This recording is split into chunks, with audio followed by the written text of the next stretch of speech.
should lullaby. I've been thinking of doing a review off of Zoey 101 after watching seasons 1 and 2, and when it comes to seasons 3 and 4, if they get released on Netflix,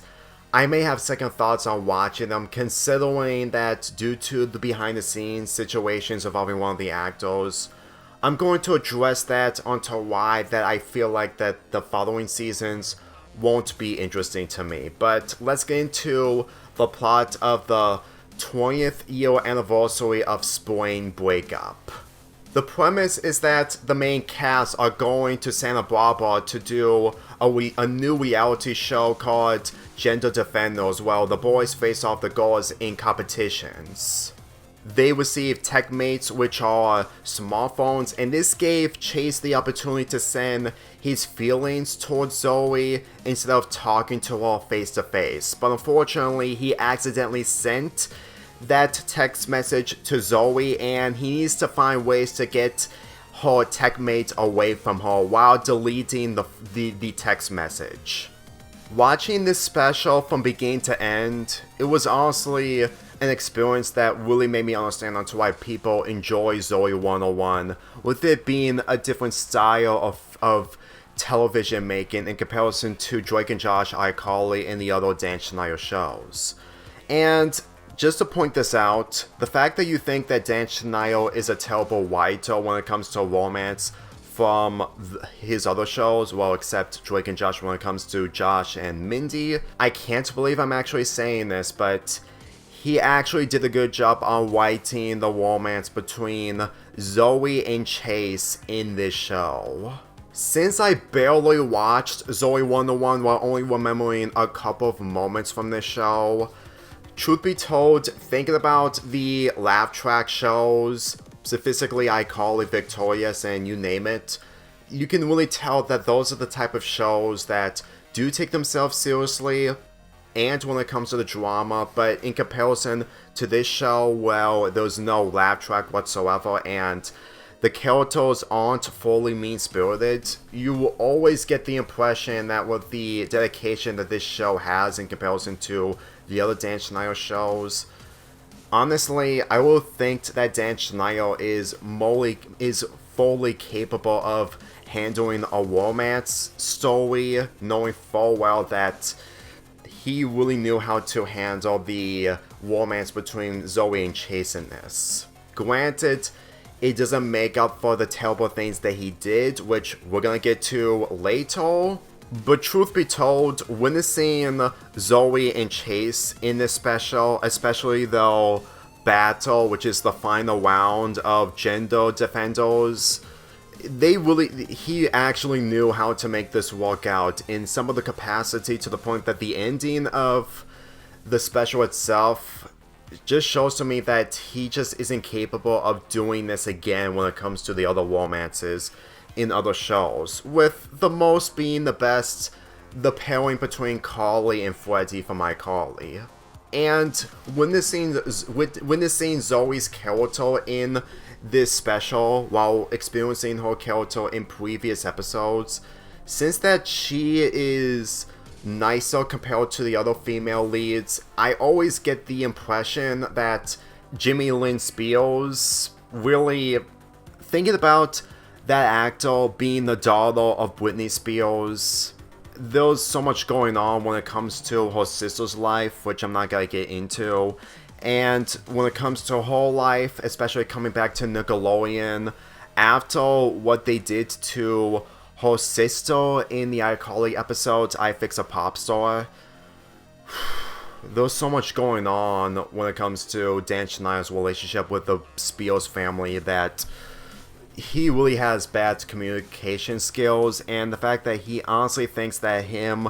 praising Jimmy Lynn Spears as the top Nickelodeon star and not understanding the true praise towards other actors sums up a lot onto why that what he did behind the scenes in this show is more worse than the other times that he did in other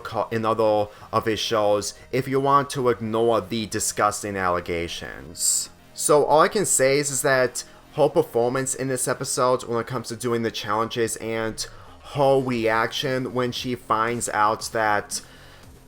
Chase was stealing her phone really gave me a good appreciation of her acting. And while I do think that the other characters do better than her, in comparison to Victorious when it comes to Tori's character, at the very least, they're at least trying to make Zoey likable and attempting to make her the star of her show. The whole gender defenders competitions, well, the winning team gets to go with Logan's dad to Hollywood to film the first episode. The fact that they actually made the whole boys versus girls gimmick work more better than other cartoons or live action shows in general shows that there is care when it comes to the characters. Granted, most of them are selfish, but on the other hand, if they're done right, then I can instantly see that these competitions are something to be entertained by. In my opinion, when you make these characters likable to the point that it makes the competitions entertaining along with the drama involving Chase and Zoey,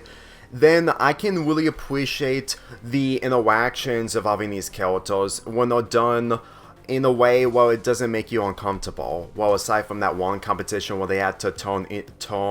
a geeky kid into a cool kid, which they're not really kids, they're grown men, which I understand people feeling uncomfortable when it comes to Dan Schneider's writing. But whenever I look at the characters Lola, Nicole, and Quinn, in all honesty, they really knew how to carry the episodes way more entertaining to the point that you can really appreciate their actors a lot more. Now, yes, I did state that there was one character who has been left out after this season to the point that it's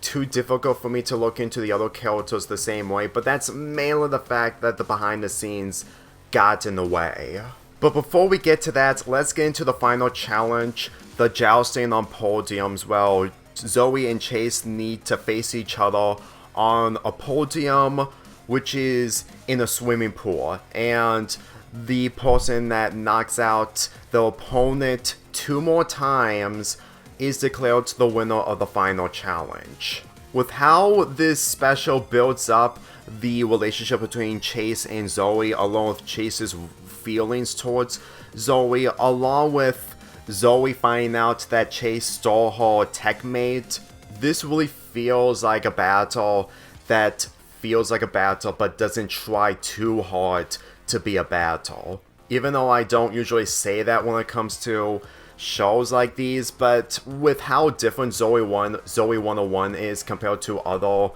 live-action Nickelodeon shows, it really gave me the appreciation that this really felt like something that you would really be excited for when you watched this episode 20 years ago, which I haven't. With Chase allowing Zoey to win by him jumping into the pool, really there was literally no other way for him to make up for how he acted in front of Zoey. Even though that he has every right to make sure that Zoey doesn't read his text message towards her, at the very least it still builds up the relationship between Chase and Zoey. Some people say that it dragged out for too long, but for me personally, this is really the closest of developing a romance relationship between two characters. Too long, yes, but at the same time, if it's done in a way where you can see one character's point of view of just trying to express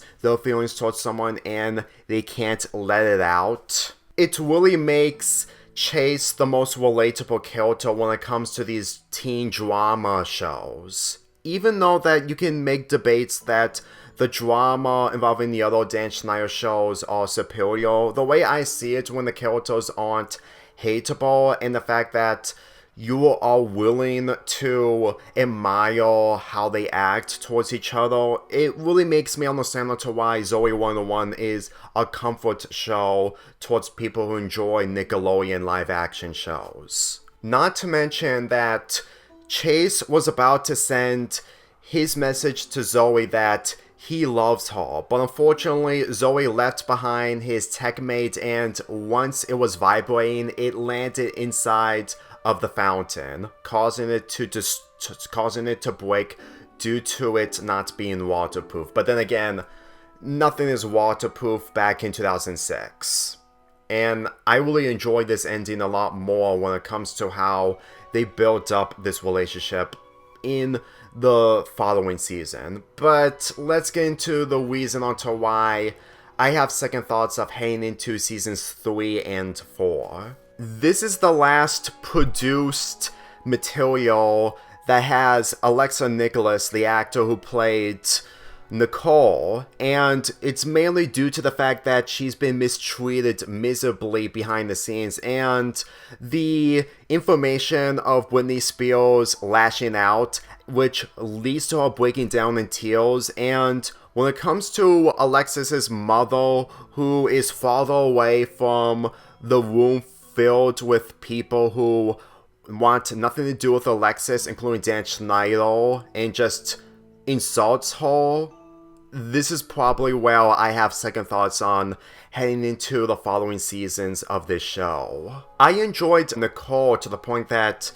I can't imagine what the show would have been like if she was actually treated more miserably if she sticked around. And the fact that Dan Schneider really put this girl into tears verbally, then that's really where I draw the line. I mean, granted, you can never let out the other allegations centering around him, but at the same time, when it comes to verbally yelling and insulting Alexa,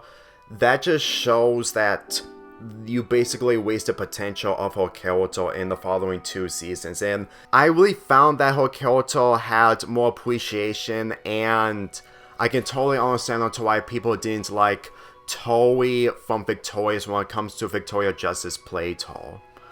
For me personally, it's regardless of Cat Valentine's actor Ariana Grande should have taken the spotlight. But the way I see it, when they try to focus on other characters to take the spotlight,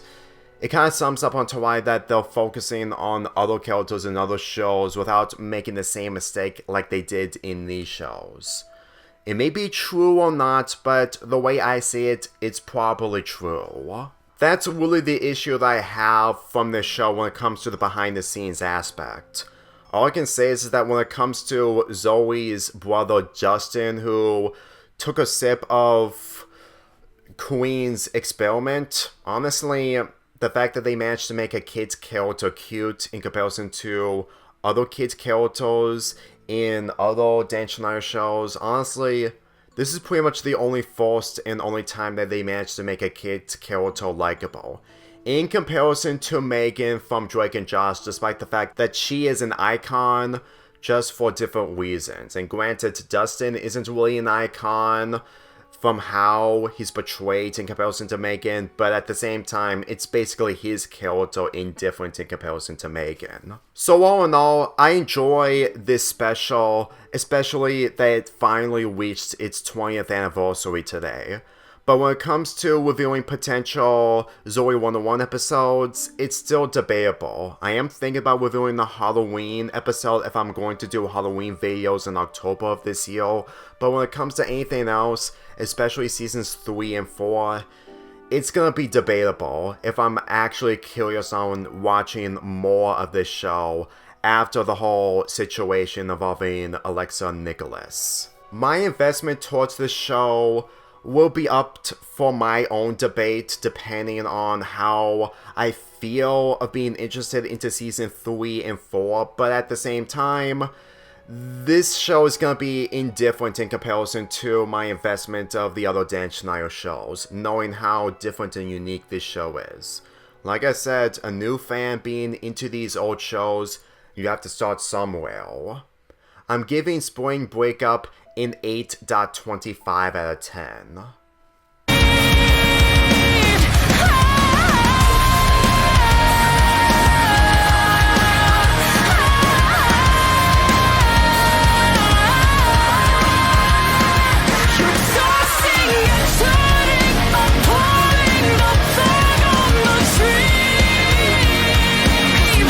You is the start of life for me.